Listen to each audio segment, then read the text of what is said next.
Hello, hello, hello.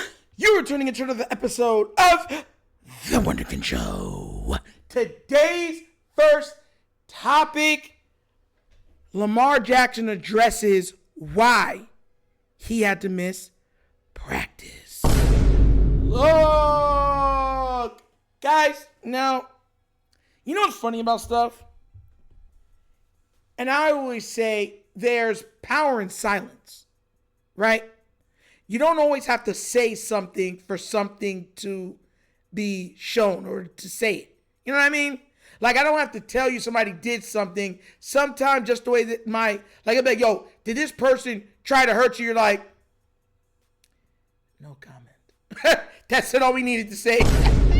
And Lamar Jackson pretty much did it in the presser. And I know he is somebody that, no matter what, loves his teammates.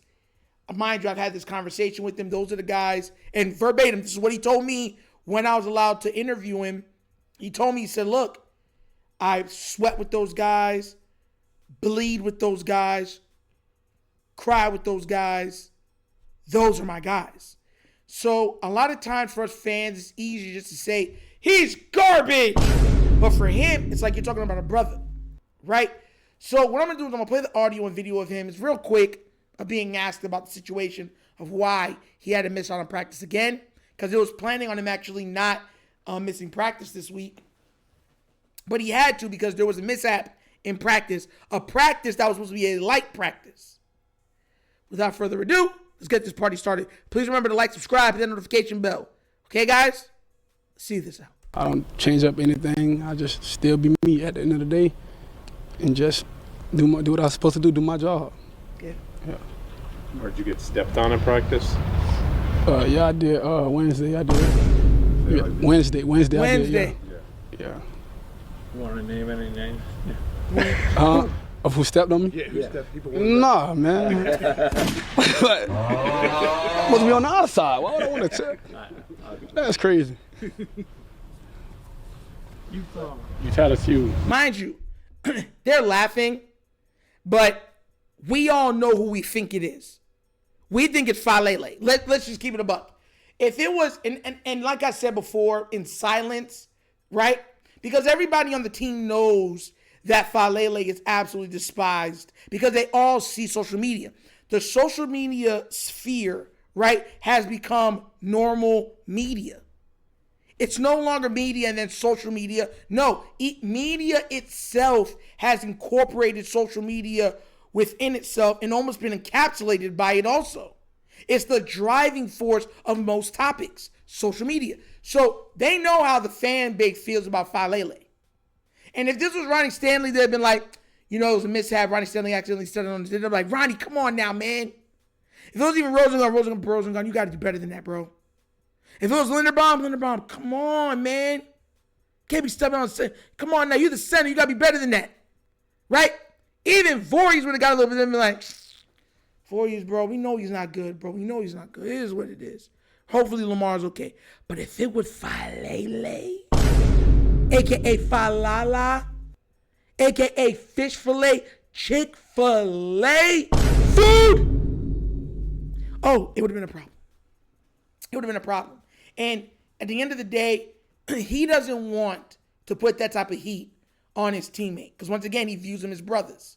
So, and I'm telling you this, if I'm wrong, y'all don't understand this. If I'm wrong and this gets back to Lamar, he'll check me. He'll let me know like, nah, bro, you're wrong on that. He'll let me know. I'm telling you this right now. I'm telling you. I'm not even asking you. So I'm telling you that's how he thinks on a lot of things. Like at the end of the day, they don't view it the way fans do. Like how we do, even how I do, right? I look at Falele and I'd be like, whack, right?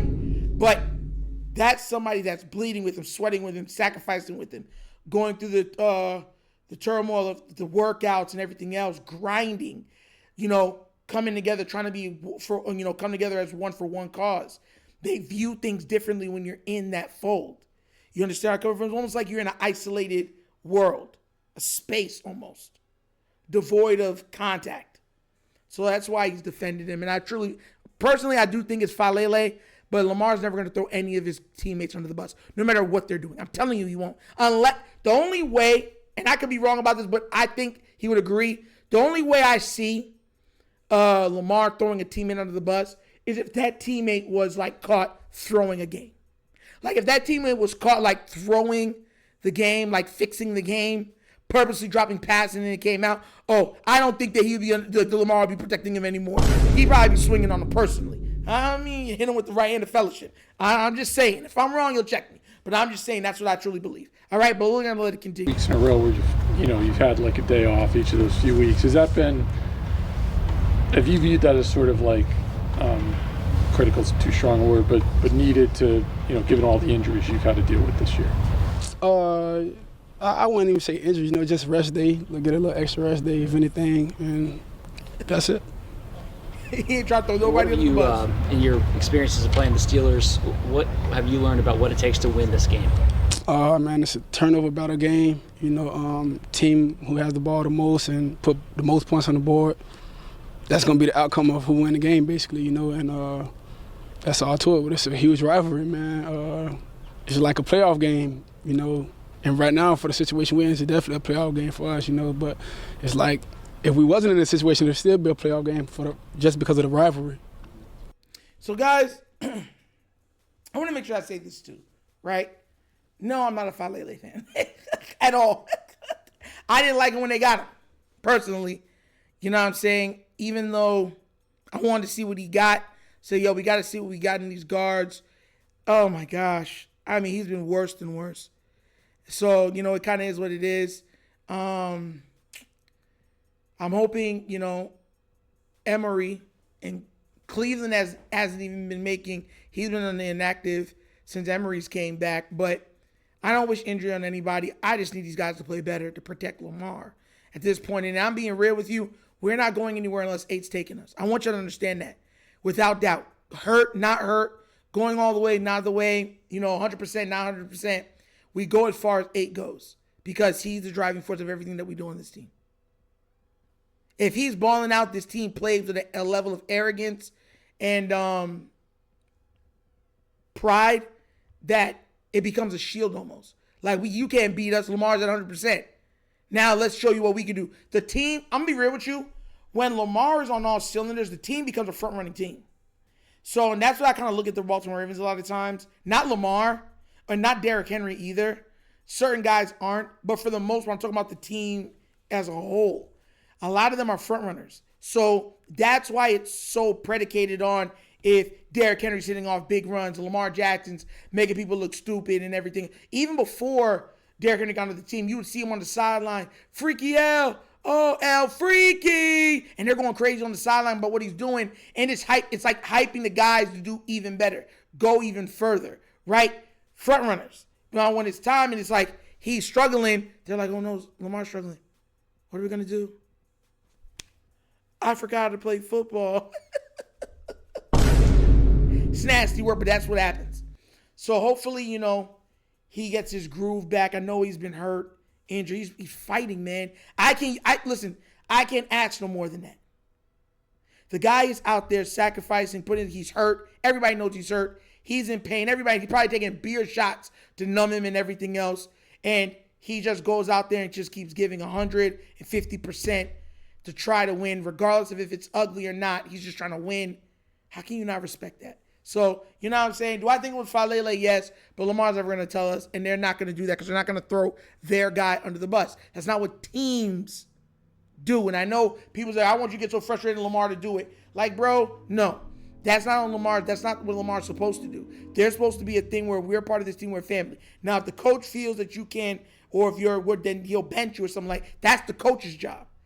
But hey, Lamar said his piece. They asked him. It's funny how they wouldn't ask John Harbaugh that question. They'll ask Lamar though, because they know if they ask John Harbaugh, they're getting kicked out of there. I'm definitely they would have kicked him out. Or the next day, your media pass is revoked. Straight up, I'm not even joking. But what do you guys think? Were you pissed to find out that Lamar was stepped on in practice? In a practice that was kind of like a walkthrough?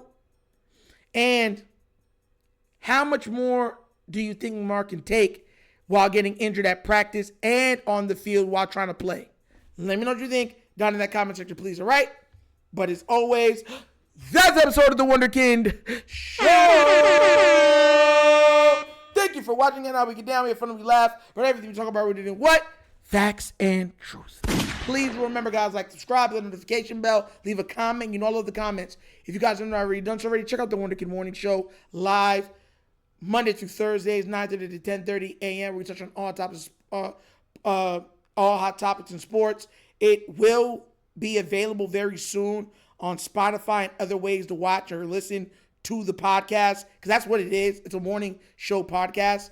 So that will be coming very soon. And like I said, it touches on everything from sports, pop culture, nostalgia, trivia from the 70s, 80s, 90s, early 2000s. Guys, be there, be square. It's very worth it. Check in and show out. All right, guys? Also, if you'd like to donate to either one of the channels that we do, bottom of the screen, QR code. QR code is to a Cash App. Cash App located in the description of every video that we do. Name of it is $, The Wunderkind Show. Super easy. But that's the episode of The Wunderkind Show. This show is Nitro signing off. And as always, guys, you know my slogan. Peace. And I am out of here. Huh? Yo!